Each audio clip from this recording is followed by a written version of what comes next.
Welcome to the Movie Talk Show with Dave D.C. Callari from DC Unboxed and from the Screenwriter's Room, the screenwriter himself, Rob Alvarenga.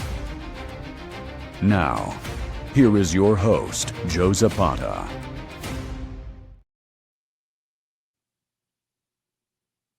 What's up, guys? Welcome to the Movie Talk. I'm Joe Zapata. Here at my boys. First, the screenwriter, Rob Alvarenga. What's up, man? Yes, sir. Yes, sir. Happy Wednesday. Happy Wednesday. And, of course, from DC Unboxed, Dave Callari. What's up, Dave? What's up, guys? Hope you can see me with my camouflage on. Yeah, I see that. You're there? Get out of here. We got a lot of things to talk about. We're going to talk about God of War. We're going to talk about Paramount. So let's get started. The first thing I want to talk about is actually the first topic we're going to get into is Sony. Now, Sony is looking to reboot the Spider-Verse. After Kraven and Morbius and Madam Web, they are looking to reboot the Spider-Verse. Now, to me, I think it's a good idea. Why not? You know, because if you could technically say they had the three best Spider-Man movies between Into the Spider-Verse, Beyond, and Spider-Man 2. Now, they also have probably the worst three Spider-Man movies, but, you know, I think they should do it. I'm all on board for it. So, Rob, I'm going to start with you. What do you think about the Sony rebooting the Spider-Verse? Yeah, I'm with you. I'm like, why not? I guess this tells me that they kind of finally have accepted the fact that you really cannot make a Spider-Man movie or a Spider-Man based movie without an actual Spider-Man. Mm-hmm. It just doesn't work. You know, they tried it 3 times, and the only one that sort of worked was Venom. But Venom in itself, it's kind of like his own thing. We've seen that character as like the main, character in like his own comic book and such. So, there was a following for that. But all these other guys, like, Kraven the Hunter, Madam Web, I mean, I know them, but Mm-hmm. you don't, these are characters that first of all, they're just not strong enough to carry a film. They're just not that interesting, to be quite honest, without having Spider-Man playing opposite against them. So it's a good idea. I'm hoping what this means is that we're that much closer to getting a Miles Morales live action film. Yeah, And if not Miles Morales, a Gwen Stacy as Spider-Gwen movie. Mm-hmm. To be honest, either one works because they really gotta pay attention to what has worked. So if you're not gonna touch the MCU Spider-Man, which for all reports are saying that this is not gonna affect that Spider-Man and his arc. So if that's the case, then you have to introduce some kind of Spider-Man. So, I vote for Miles. I'll take Spider-Gwen, either one. So I really hope that's the approach that they're going with it, because if it is, it could work. If this is just a repackaging of the Sinister Six, then, God help them. Yeah, I think you got a great idea with Miles Morales. I think that's the way they definitely should go. Dave, what do you think about the Sony rebooting the whole Spider-Verse? Do you like it? Yeah, I was going to say what Rob said. Like, maybe you guys should think about putting Spider-Man in your Spider-Verse. That'll really help. Yes. Makes sense, right? That'll really help you guys out. Because Rob's right. Like the Venom movies made money, but that's because Venom in and of himself is a different character. Like, that character is leagues above Kraven and Morbius. So it's not really a shock that the movies did okay financially. It's just they weren't. Mm-hmm. And yeah, they're just not, it's just not interesting. Like, they're just like, the Joker is a great Batman villain. I didn't love the solo Joker movies, and the second one was a big pile of steaming nonsense. Mm-hmm. So, it's like these characters are popular for a reason. They're popular because of the interwoven connectivity between the hero and the villain. On their own, they're just not really that compelling. And even the heroes, like, every time we have a hero movie, there's a villain. So they kind of don't work on their own. I would love to see them do something. Obviously, we've seen some minor mumblings about, like, Caleb McLaughlin has taken up gymnastics because maybe he's going to be. That would be great. That would be great. I would love to see that. And after the success of the Spider-Verse, going in that direction just makes sense anyway. So, even if it's a Spider-Gwen, like Rob said, like that, I think that would be great. There's so many directions you could take. You could take a real a real swing with Spider-Man here, and we even got Nicolas Cage in this Spider Noir. So it's not like things are happening. Just making it 100%. better and faster. I wanted to ask you, there's some fans been saying online that they should sell it back to Marvel, everything Spider-Man. And I don't think they should. Why? They making money, you know, they can do that. Do you guys think they should sell it? I mean, Marvel's not been hitting them out of the park lately. So what do you guys think? Yeah, if this were like 7 years ago, I'd be like, maybe. Okay. I was based on the strength of the Spider-Verse, there is potential, but you really have to go all in like Spider-Verse did. And I honestly don't know if that plays out as well in live action as it does in the animation. But because of Marvel's track record and the characters that they do have, that might be a safer bet. Okay. Rob, what do you think? This is actually going to be, I'm actually surprising myself that I'm actually going to say it, but my answer would be no. And it has everything to do with what Marvel has done with the Spider-Man character. Now, don't get me wrong.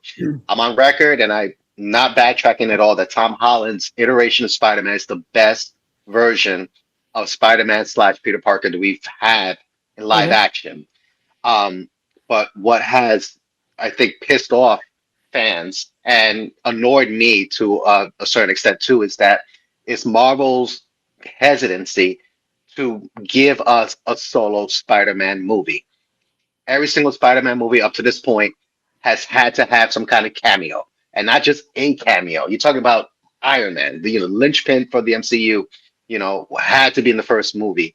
Doctor Strange. And Doctor Strange. It's like there was never really and even in the second one with Far From Home, you still had a Nicholas Fury, Nick Fury as part of it. It's like you had to have a heavy hitter in any of those Spider-Man movies, and now where the character arc dictates that he should be all on his own, he doesn't need these major cameos, and yet here we are. We got Mark Ruffalo coming in as Hulk, which I don't have too much a problem with, but still the fact that they thought of that, we had to get an Avenger in the Spider-Man movie. Why? It's like there's so many different ways they could have done this too without needing it to be at that level. So if I want to see another solo Spider-Man movie, a la like Tobey Maguire's, Tobey's first two movies, or even Andrews, these were, whatever variant successes they had, they had, it's all Spider-Man, and that's it. And that was the intriguing part. That was that was what captivated us in those movies. Spider-Man is strong enough to carry his own movie. Yep. And if that's and if Marvel doesn't want to give that to us, Sony will. It may not be the Peter Parker Spider-Man, but again, I'm cool with Miles Morales. I'm cool with Spider-Gwen. Any those two characters in particular, their characters are so rich and deep, and if you get the right actor, they will carry the movie. And so for that reason alone, if I'm Sony, I'm like, no, we could give the fans what they still want from us. Okay, 100%. A quick story. I was in Berlin Mall a couple years ago. I don't know, whatever it was, and some people were doing the hey, come over here and watch a movie, and we'll pay you $5. Just watch a clip of this movie and then tell us what it was a marketing research thing. So I do it. They come in. They said we can't tell you the movie's name, but watch it. Tell us what you think about it. And it was Madam Web before it hit the theaters. So it was Madam Web, and I watched it. And after the end of it, I said, "Is this movie done?" And I said, "Because I should be paying you for this because this was horrible." And I was like, "You really gonna be?" And I knew already it was Madam Web. They don't tell you the name, but I knew it because I already know. I know movies and know what's coming out. So I knew. I was like, "Oh God, this is gonna be horrible." And other people were like, "Oh, it looks pretty good," but they didn't even know what it was about. So it was crazy. But you ever get those marketing researches stuff? You ever get those? You ever see those in the mall? They do them all the time. No, I just got the surveys when you walk out of a movie. Like I got the survey when I walked out of Badlands, Predator Badlands. Oh, okay. Oh, cool. Oh, wow. That's Cool. pretty cool. I got one of those. I don't think I got any of the, focus group type of viewings yet. So Yeah, I had one of those, so it was pretty interesting. But well, we'll see. I think the reboot's a great thing. I think it's really good. And I hopefully, like you said, Miles Morales, that would be a perfect idea if they do that. Well, we'll wait and see. Can't be any worse than what they gave us already. Yes, that's true. All right. So the next big one we got, and this is actually interesting, is that screenwriter Max Landis and Danny McBride have been hired to write separate G.I. Joe movies. Separate G.I. Joe. And whoever has the best script, apparently Paramount, or is going to pick which one they want or whatever it is. I thought Max Landis was a little bit, for a screenwriter, was a little bit kind of an odd pick because of the whole Me Too thing. He's had some trouble in the background. So all that stuff happened to him. So I thought they'd want to stay away from that baggage. But, it is what it is. Dave, is G.I. Joe, is there any hunger for G.I. Joe right now, do you think? I mean, I don't know. There can be. I mean, I was kind of excited when I saw the little business card teaser at the end of what was that? Rise of the Beasts, the Transformers movie. Yes, yeah. Mm-hmm. So, I was like, oh, I'm not sure how they're going to pull this off, but I'm in.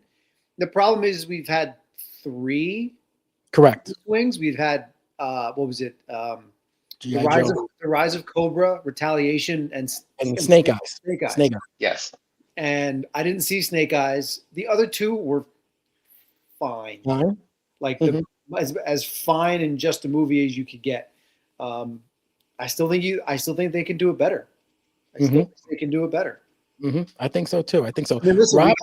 we got 5 pretty mediocre Michael Bay Transformers movies, and then we got Bumblebee, which been great. The best Transformers movie. So 100%. There's hope. There is hope. Rob, what do you think about the whole G.I. Joe thing? I was about to say Transformers. What do you think? We need it? I think we don't know that we need it, to be quite hopefully that came out the way I meant it to. So to Dave's point, there have been 3 stabs at G.I. Joe, and they've all been not that great. They had this definite star power, but I feel like those movies came out at a time, and I think with Snake Eyes, that one I haven't. Same thing. Didn't see it because I was so turned off from the last one, from the Rise of Cobra. I was like, I'm not giving them any more money until they figure out what they want to do with G.I. Joe. But it feels like outside of maybe the third one, there was another hesitancy of just embracing the source material. It just never felt like a G.I. Joe movie or any of these movies. Part 2, I think, tried, but it just felt just like a big hot mess. They were just trying to shove these characters played by big names like The Rock, and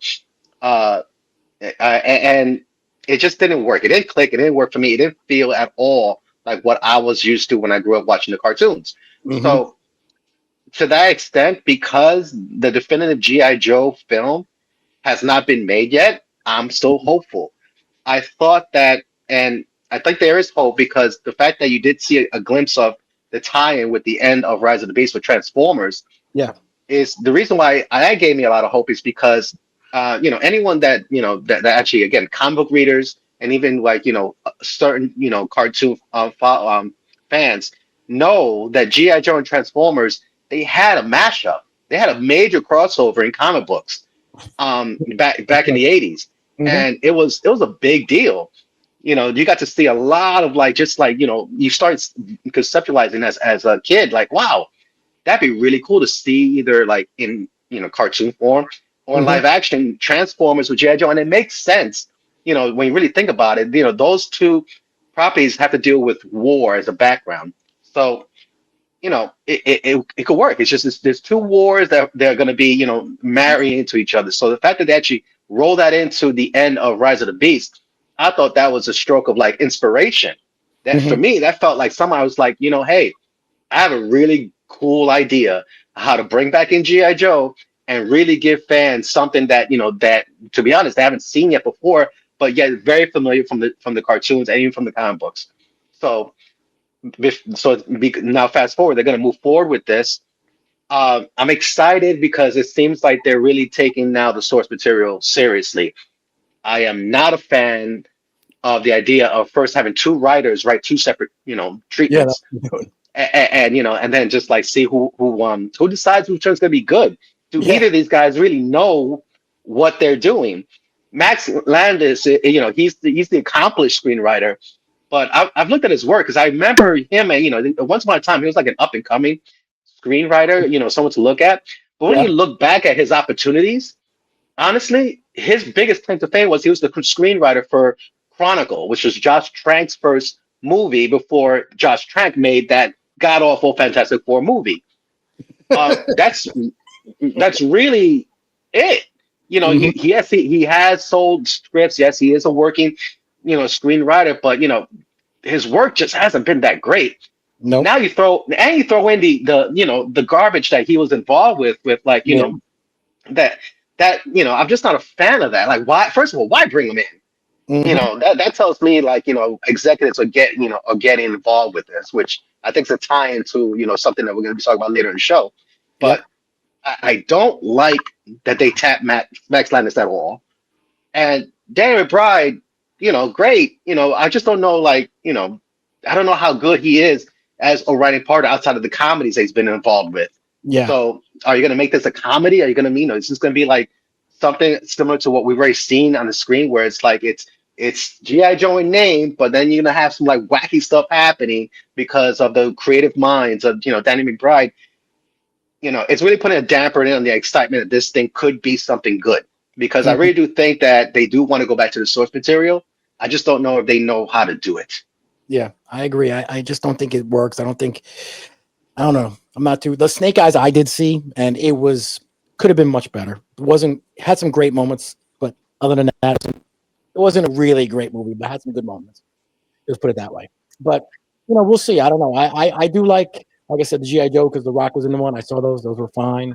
But I just think people are not going to be interested. I don't know. That's me. Who knows? Yeah. We'll have to wait and see. All It right. really needs to be brought back to like a real American hero. Yeah. It really needs to be brought back to that. Yep. 100%. Yep. 100%. All right. Our next topic is obviously the God of War. So they finally released the first God of War image, and looks pretty good, but some backlash over the kid. So I'm just going to show you here's the video game right here of the God of War characters. Their picture right here.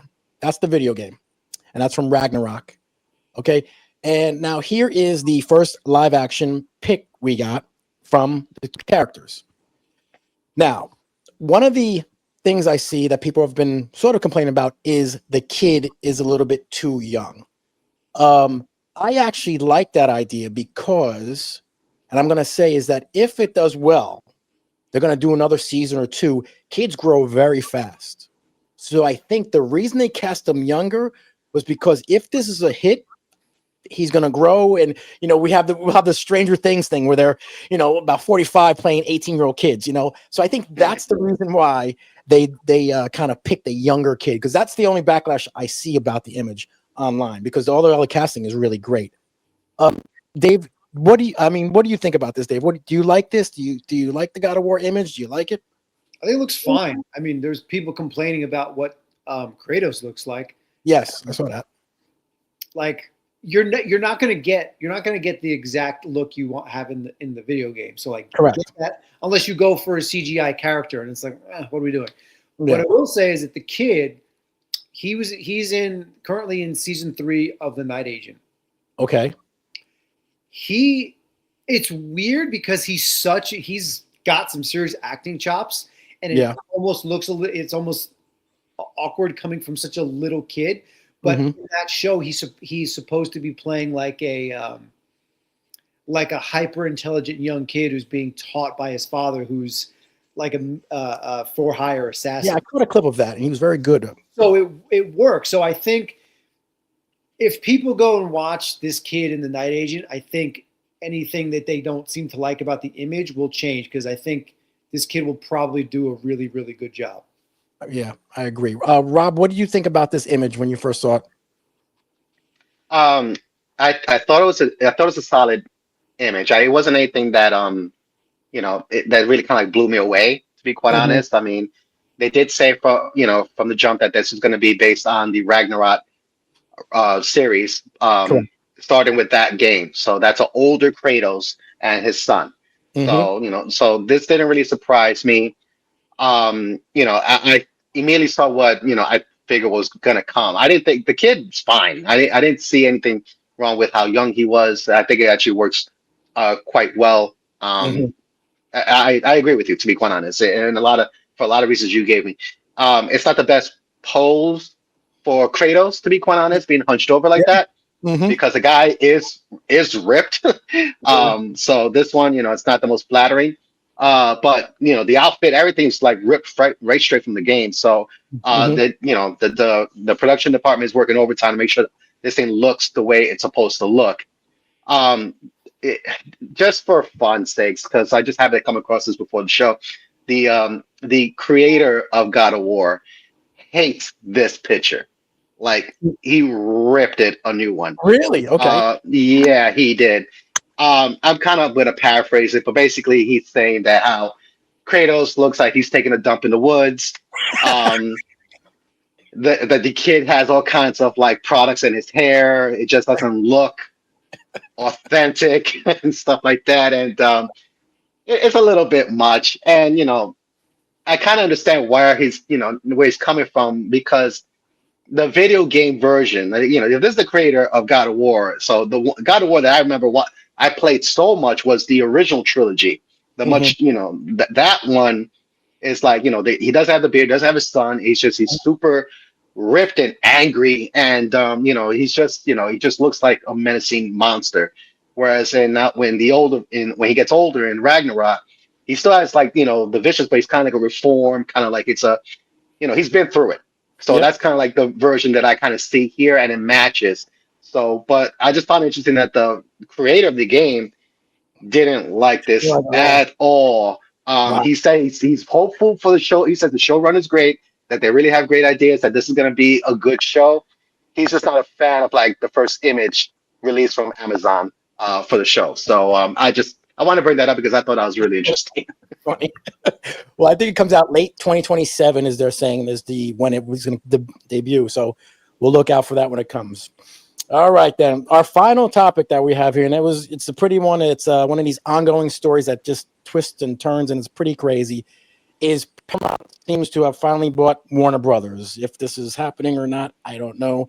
But apparently they say now $111 billion that they have won the bidding war for Warner Brothers. Now, we're going to talk about it.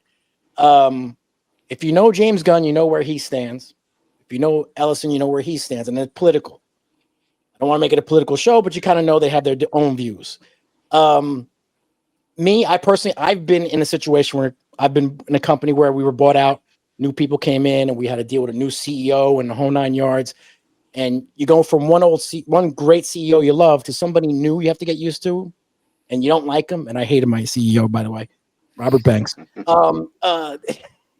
Robert Banks, if you're watching, I don't care. I'm not there anymore. So anyway, that's neither here or there. But so Oh, that's you go great. from there and you see it, and it's just bad for everyone because you're not used to. They come in, they make a statement, change things, and I think James Gunn, and I don't know anything. I've talked to John Campy and a couple of the other guys who have the big movie shows. They all agree that James Gunn is going to take the ball, even though they're going to keep him. They're saying they're going to keep him and pay him and everything, and want to make everything happy and green. I think he's going to leave. My honest opinion is James Gunn will be walking. And I think he's going to go to Marvel and probably, I think he's going to go to Marvel and probably be Kevin Feige's replacement. That's my opinion. I don't know Mm. anything else, but that's my opinion because I don't know if it's going to work. Rob, I'm going to start with you. This deal, break it down. Is it good, bad, what? I don't like it. It's good for some people because some stakeholders are going to get paid big Mm-hmm. time out of this, and basically this is the consolidation of control and power under Yeah. David Ellison. Mm-hmm. That of Paramount Skydance fame. And before I've joked like how everything seems to be like a merger nowadays, because that's the thing now. There's money to be made, and you got a lot of powerful, rich people that they want more of a say in Mm-hmm. what we watch. and what we consume. And that's just movies and across the board. So for that reason alone, I don't like it, because when you start consolidating that sort of stuff, and it seems like we're, especially with David Ellison, he's just one of these guys that's like, his ideology, his point of views, they're going to be very much reflected on what this company is going to be. We already seen it with Paramount and Skydance, so it's like, I don't like when, especially as a creator, when all the creative decision making starts getting consolidated to, like, say, a few or one person. And what I find to be fascinating, and knowing that this could really work, and the other person at the end of the table who's actually responsible or has the power to make it happen just says, yeah, but why don't you throw in flying dragons or something outrageous, like this movie is, it's a horror movie. What are you talking about dragons for? It sounds ridiculous, but those are the kind of this creative discussions that happen in these boardrooms with executives and people that think they're creatives versus the actual creatives themselves. So full circle, I mean, James Gunn is the definitive creative, at Warner Brothers, with DC. He has full carte blanche, and he is not only using, putting his perspective on it, but he's honoring and celebrating the source materials for it. So, and he's not. There's no check there. Everybody he surrounds himself with is a creative. So now he's going to answer to a guy that's going to be. I mean, it just feels like he's going to be heavy-handed with anything he does, and just, I don't know James Gunn, but if he's anything like how I think he is, I agree with you. He's going to be like, okay, that's nice, great ideas, but I'm sorry, I'll see you later. And you know what? And good for him, because you should never want to basically limit yourself with anything you can actually put out there. And he's got a good, decent track record right now. He's building something right now that I think people are very excited to see. And now you're gonna have to deal with the possibility of, like, these guys that feel like, yeah, it's nice, but it's not the Snyderverse. Like, according to who? The numbers show, what the people like. No, the heavy-handed feels like they're gonna just jam stuff right through in our face, and just the way they went about this merger, this hostile takeover, basically of the actual stocks, it just shows like their intent to, like, really leave their stamp on whatever they're gonna do. And that just means that the quality, the product that's going to be coming out of these stories, out of this company, is going to suffer, and we're all going to suffer for it. Yeah, you make a great point. James Gunn's very creative. You put that mind in a box and put a lid on it, he's not going to want to be there. Doesn't work. No, it doesn't work, and he's going to want to do his thing. And there's going to be a line out the door if he leaves, looking to get him, because he's so talented. Dave, what do you think about this crazy merger that's finally done? I don't know. Who knows? But is it good? Do you like it? Does James Gunn leave? Well, the Netflix deal wasn't amazing. It was just better than this. Correct. And they still stand to make about, what is it, like 2.3 billion, I think, off of this deal to stop the transaction from happening. Yeah. James Gunn, if he were to leave, should just start his own thing and just call it Son of a Gun Studios and just call it a day. Yeah, that's great. So, does he leave? I honestly don't know. I don't think he goes back to Marvel. He's been given carte blanche to create as much as he wants with whatever he wants. And even though he did 3 pretty decent movies over with Marvel and the holiday special, I don't think his brand of creativity really works at Disney anymore, which is fine. Which is fine. I just think if you want to try to put him in a box now, it's just a slightly bigger box over it at Marvel. Yeah. And to be honest, after seeing what he's done with the DC characters, I'm not really that interested in seeing him go over there. And I'm not really interested in seeing someone take over for Kevin Feige and, like, kind of fumble through a phase trying to get back to what the Infinity Saga was. Like, I'm not really that interested in it for what Gunn has showed us already. So they'd be silly to really try to put the reins on him. But let's also not kid ourselves. None of this deal is about the art. It's just not. No. So they'd be smart just to continue to let Gunn do what he does. Mhm. Let him bring in all the nerd money he can, and then, get your greasy fingers in some of the other projects that you can have more of a say in. You know what I mean? Yeah. Let the guy who can possibly save these characters and that portion of the studio do his thing, and then mess with the other stuff. Hmm. Yeah, they actually had the Wall Street Journals actually reported, or was reporting that, and this was actually just yesterday, and John Campea actually was talking about it, that apparently after this deal's done, Paramount will be $79 billion in debt after something where it's $79 billion in debt. And the way the numbers work, they're not going to be very profitable, and their stock's going to be a junk stock, they're saying. And who knows? They said probably by 3 years from now, Netflix will own it all. They said because he said the way it works with the numbers, they're going to run out of this deal with $79 billion in debt. So I don't know how everything works, but that's what they were saying. All the Saudi princes are going to call their notes back. Pretty much, yeah. I mean, you know what? This also kind of like assures that we're gonna get a shit ton of sequels and reboots because Yeah. if they're gonna try and make money back in however way they can, obviously it's gonna be through the streamer and all this other stuff, but box office still matters. And to get top billing in box office opening weekend, that means you have to now more than ever assure yourself that you are making money that first weekend.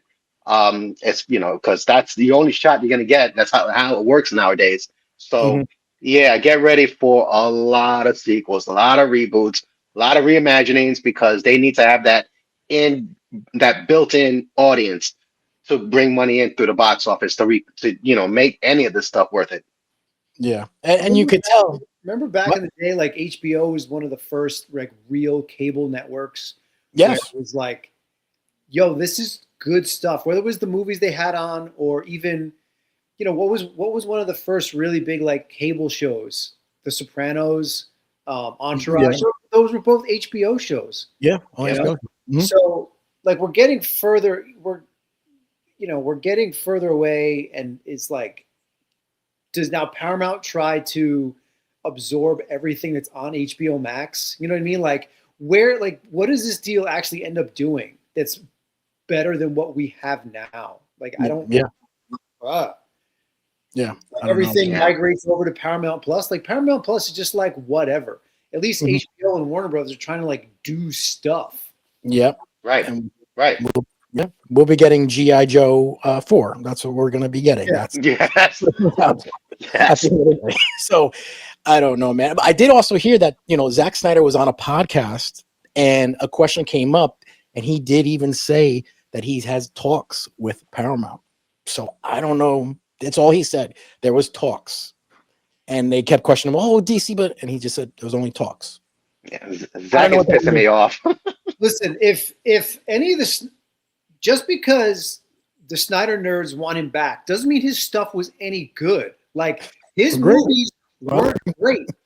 And then let's look at, he had Army of the Dead, which was like fine. He had 2 really less than mediocre takes on Star Wars. Like, yeah, that's those sequels. Yeah, I remember, man. Yeah, I can't make a movie, right? So like, even on Snyder's worst day, he's going to make a better movie than me. But what are we doing? Yeah, I mean, 300 was great. 300 was great. Smart. I mean, he had 100 years ago. Yeah, exactly. Yeah, I was gonna say like his better movies were 300, and I think the remake of Dawn of the Dead was actually a solid remake. But outside of that, I mean, I can't really think of anything that's kind of like noteworthy. That's outside of like what he also did Sucker Punch, which he thought was like really inventive, and it just turned out to be really weird. He's just a different flavor of Michael Bay. That's you're not wrong. Is that good or bad? Like, I don't know. Like, Michael Bay's Transformer things were fine if you could sit through all of them. His Turtles movies were fine. We know that those can be done way better because the 90 version is better than anything he gave us. Mm-hmm. And I think Michael Bay's best movie is Pain and Gain. But that's also like just a really weird, messed up movie. Yeah. I don't know. I hope James Gunn stays, but I would like to see his continuous to DC. We got the Lanterns teaser coming tomorrow with the trailer and stuff. So Listen, we know that this isn't about art, right? It does come down to the dollar. But if you let this guy do his art, you're gonna get the dollars. Like that's in this equation. I think it's that simple. Mm-hmm. Yeah, It should be. Mm-hmm. It should be. Yeah, you're absolutely right. But I just think Ellison has his own way about him. He's not a fan, and he's not a fan of Gunn. We know that he's not a fan of Gunn, and he's saying the right things right now. Oh, I'm keeping him, keeping everyone, blah blah blah blah. But I'm telling you, 6 months into this deal, there's gonna be a blow up somewhere if he stays. So we'll see. Wait and see. Yeah. Sorry, DC fans. Yeah. All right, so let's get some of these fan questions in really quick here and see what we going on. Okay, so we got Henry H said, do you think the multiverse can erase the impact of past sacrifices? Okay, so what do you think? They're already doing it. Yeah. Like it's cool to see, like, all right, so like Cap didn't die. He's just coming back in a different capacity, which is kind of cool, but it does diminish some of. I thought his arc was perfect. Mm-hmm. It was good. Very good. You know, Stark, it's not the same. It's not the same. We don't really know what it's going to be. But if we see him in another Iron Man, even if it's a variant, it's like, you just remove all the impact. You just remove it. Yeah. It already is. The moment they introduced variants, that's kind of like, for me, was just like, that's just another way to reboot this thing. So, and I know that's been the plan forever, but you know, it's like those moments that we remember that really hit us, especially in everything that happened in Endgame. Unfortunately, you get a sense that it's gonna feel cheap now. You know, that experience, because it wasn't real. Mm-hmm. All right. Next question. This one's for you, Dave, but I don't know. The person didn't write a lot, so I don't know what he was talking about here. He says, Francis NY says, dude, Blitzway GB toys look amazing. Oh yeah, they always do. The problem is they're like $400 a figure. I don't know. I remember seeing it. Are those the bigger ones? Yeah, they're the 12-inch, like the one was at like 1/6 scale. Yeah, I think I did see that. I think I saw it on Instagram. I'm not sure. See a lot of Ghostbusters stuff. They're beautiful, but I think full retail is like $385 or $375. Like wow, you're at $1,200 for the team, because who's just gonna get? Yeah, can't do it. That's not how it works. Yeah, exactly. And I think they light up, their backpacks light up. Yeah, and then that's cool. I almost bought the Blitzway Ecto from Afterlife. It's 40 inches. I have nowhere to put it, and it's like $1,200. Wow. Like the Blitzway stuff is really beautiful, but it's just so expensive. Hot Toys is expensive too, but Hot Toys is expensive. Yep. Like I said, when you have a full team, like what I'm gonna get. Here's my Winston figure. Where's everybody else? I don't know. I just got Winston. Exactly. Exactly. Like what do we? It doesn't make any sense. You can't even cross the stream, so it's like no. There's no crossing the stream. Nope. Yeah. Yeah, so I guess so. They are great figures, but I didn't know they were that expensive. I knew they were expensive. Yeah, I would have had them if they weren't. Mm-hmm. All right. Alfred B from Hallworth, New Jersey says, Scream sucked. Maybe the worst movie I ever saw. Okay. Did you guys see it? I did not see it. No, I've heard the reviews were bad, but I don't know. So I don't know. We went. You saw it? Yeah. So I saw the first Scream. Who didn't? I saw the second Scream in the theaters. I did not see anything else. Okay. So what'd you think? So I thought it was fine. Okay. And maybe it's because I didn't sit through 5 other movies of like the same thing. Because when I came home, since I saw it, I went through all the Scream movies. I think they're on Paramount. And they all play exactly the same. There's no difference in the beats. I'm surprised that Wes Craven directed the first 4. Like the first one is classic. Like it helped define and resuscitate the genre. But I'm surprised he kind of hacked himself for the next 3 to 4 movies. I understand why people like it. It just I think it's just in line with everything else. Okay. And the only bummer was, I think I said this last time, like that band Ice Nine Kills, they're very popular. They're They're pushing their song they had on the soundtrack. McKenna Grace is singing on it. Like they're really pushing it. Spoiler alert. I'm going to give everyone like 10 seconds. McKenna Grace has like 4 minutes of screen time. She's killed in like the first half hour of the movie. What? And I'm like, all the idiots who for months were like, oh, she's wearing the plaid skirt. She's got to be the killer because the killer always was. Oh, my God. You were wrong. You were way wrong. Wow. I feel like they had some really good young acting talent that just kind of squandered. Mm-hmm. Nev Campbell's great as always. Yeah.